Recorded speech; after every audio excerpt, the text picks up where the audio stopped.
भरोसा एक ऐसी चीज़ है जिस पे ये पूरी दुनिया टिकी हुई है। और अगर इस भरोसे में थोड़ी सी भी दरार आ जाए तो अपने साथ न जाने कई लोगों की जिंदगियां हमेशा के लिए बर्बाद कर देती है। आज की कहानी में एक शादीशुदा महिला अपने ही घर में अपने पति के पीठ पीछे एक ऐसा खेल खेलती है जिसके वजह से उसका पति हमेशा के लिए इस दुनिया को छोड़ के चला जाता है।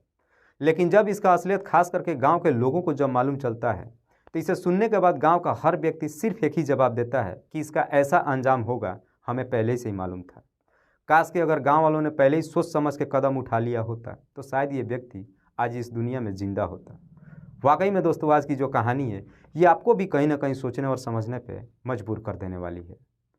नमस्कार, आदाब, मैं हसमुद्दीन और आप देख रहे हैं सफ़र क्राइम तक। आज की जो सच्ची घटना मैं आपको सुनाने वाला हूँ, दरअसल ये घटना है उत्तराखंड की। उत्तराखंड का एक जिला पड़ता है देहरादून और इसी देहरादून का एक थाना पड़ता है रायवाला। रायवाला थाने के खाड़ गांव का रहने वाला दीपक नेगी, जिसकी उम्र है लगभग 34 साल। दीपक की पत्नी का नाम अंकिता नेगी, जिसकी उम्र है लगभग 31 साल और 2 बच्चे। दीपक का एक छोटा भाई जितेंद्र नेगी, जिसकी उम्र है लगभग 30 साल।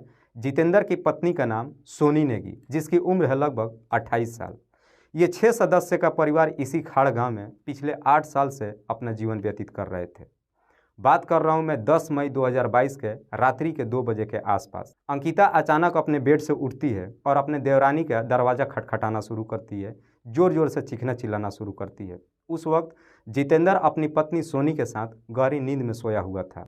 जब अंकिता जोर जोर से दरवाज़ा खटखटाना शुरू करती है, चीखना चिल्लाना शुरू करती है, आखिरकार जब उसकी आवाज़ जितेंद्र के कानों तक जब पहुंचती है, जितेंद्र भी काफ़ी हड़बड़ाहट में उठता है और उठ करके तुरंत ही दरवाज़ा खोलता है।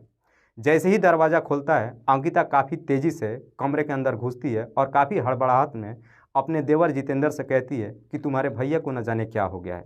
रात में बिल्कुल बेहतर तरीके से खाना खा करके दारू पी करके सोए थे, लेकिन अभी काफ़ी बेचैनी में हैं और काफ़ी तड़प रहे हैं। मुझे लग रहा है कि शायद उनको हार्ट अटैक आया है।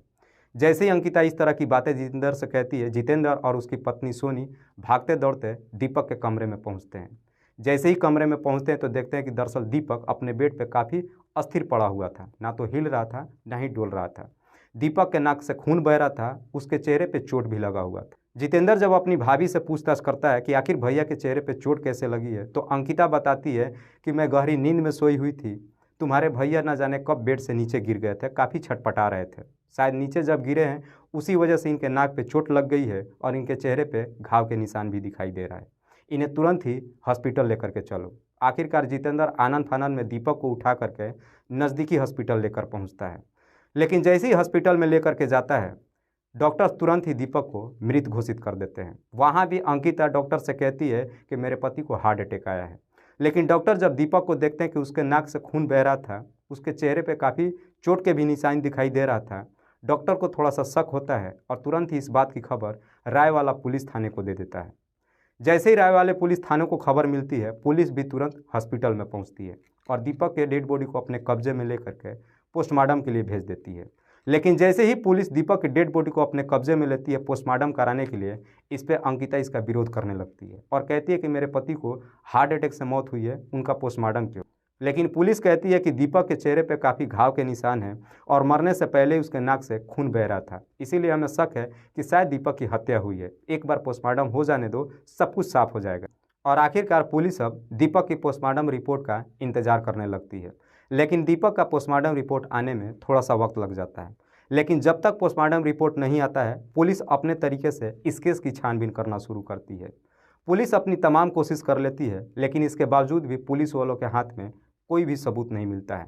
देखते ही देखते लगभग 4 दिन का समय बीत जाता है और आखिरकार 15 मई 2022 को दीपक का पोस्टमार्टम रिपोर्ट आता है।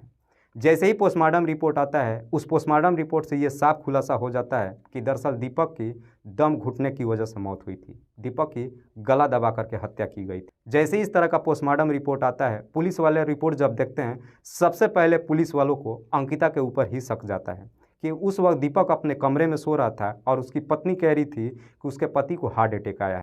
लेकिन पुलिस शक के आधार पर अंकिता को अपने कस्टडी में नहीं ले सकती थी, इसीलिए पुलिस इस केस की छानबीन करने के लिए अंकिता के बारे में इंटरनल ही जानकारी इकट्ठा करना शुरू करती है।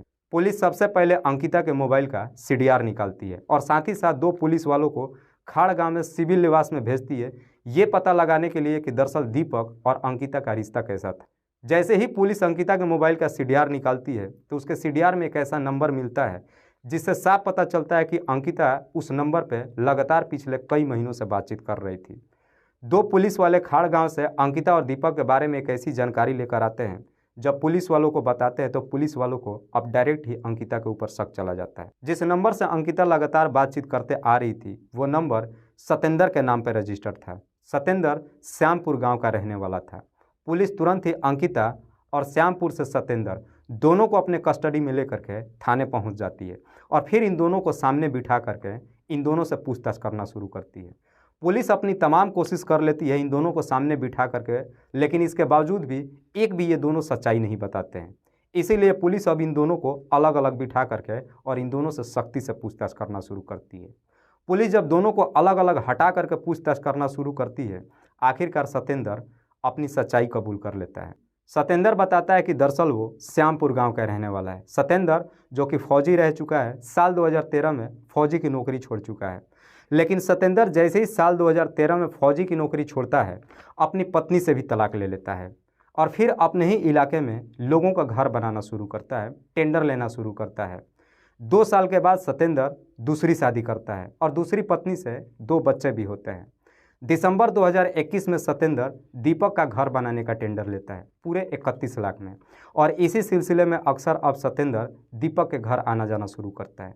जब भी सतेंद्र दीपक के घर जाता है उसकी पत्नी अंकिता से भी बातचीत करता है। अंकिता और सतेंद्र के बीच में जब बातचीत होना शुरू होता है, दोनों के एक दूसरे की बातें काफ़ी हद तक पसंद आती है और फिर दोनों में दोस्ती हो जाती है। लेकिन जब अंकिता सतेंद्र से दोस्ती करती है, इस बात की खबर अंकिता के पति को नहीं मालूम चलता है। सिलसिला यूं ही चलना शुरू होता है।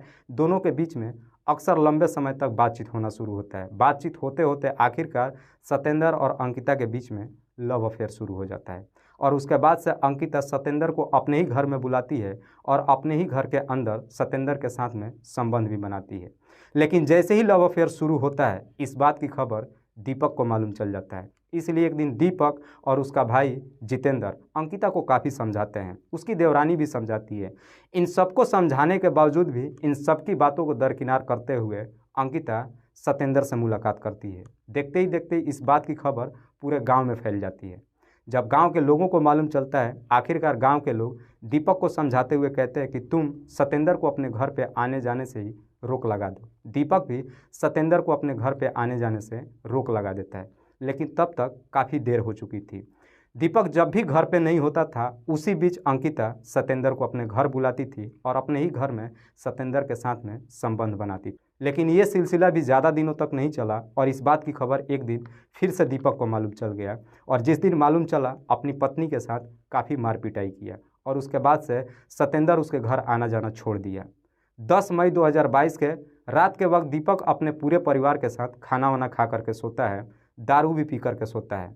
जब दारू पी करके गहरी नींद में सोता है, 12 बजे के आसपास जब अंकिता अपने पति को देखती है काफ़ी गहरी नींद में सो चुका है, अंकिता 12 बजे के आसपास ही सतेंद्र को फ़ोन करके अपने घर पे बुलाती है। सतेंद्र भी दीपक के घर पे चला जाता है और अंकिता के बगल वाले कमरे में अंकिता और सतेंद्र दोनों एक ही कमरे में होते हैं और दोनों के बीच में संबंध बनना शुरू होता है।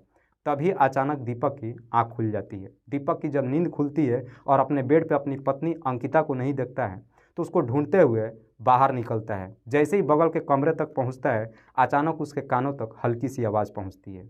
जैसे ही दरवाज़ा खोलता है, अंदर का नज़ारा देख करके उसके पैरों तले ज़मीन खिसक जाती है। दरअसल कमरे के अंदर अंकिता और सतेंद्र दोनों आपत्तिजनक स्थिति में थे। इसीलिए दीपक तुरंत ही कमरे के अंदर जाता है और अपनी पत्नी के साथ मार पिटाई करना शुरू करता है।